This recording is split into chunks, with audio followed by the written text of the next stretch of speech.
अयोध्येमधल्या राम मंदिराच्या उद्घाटनाच्या सोहळ्याला आता अवघे 7 दिवस उरलेले आहेत आणि या सोहळ्यासाठी अयोध्येमध्ये सध्या चैतन्याचं वातावरण पाहायला मिळते। यासाठी मंदिर परिसरामध्ये सध्या कडेकोट सुरक्षा व्यवस्था तैनात करण्यात आली आहे, तर राम मंदिराचं प्रवेशद्वार सुद्धा तयार झालंय। 22 तारखेला राम मंदिराचं उद्घाटन जे आहे ते पार पडताना उद्घाटनाची तयारी अंतिम टप्प्यामध्ये आलेली आहे। मी आहे सध्या राम मंदिराच्या परिसरामध्ये। आपण पाहतोय की राम मंदिराचं काम जे आहे ते सध्या जोरामध्ये सुरू आहे आणि 18 तारखेपर्यंत हे संपूर्ण काम जे आहे ते पूर्ण केलं जाणार आहे।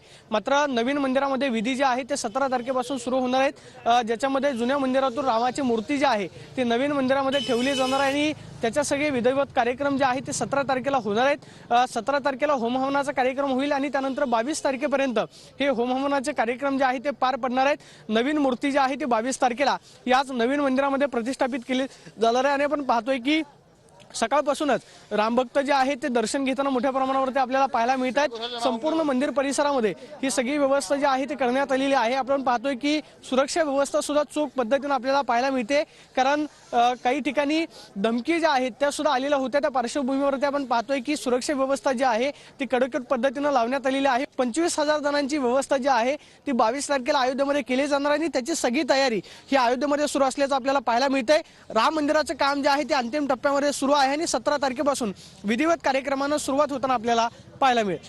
Camera person Rakesh Sonvi, Pradeep Kapse, TV9 Marathi, Ayodhya.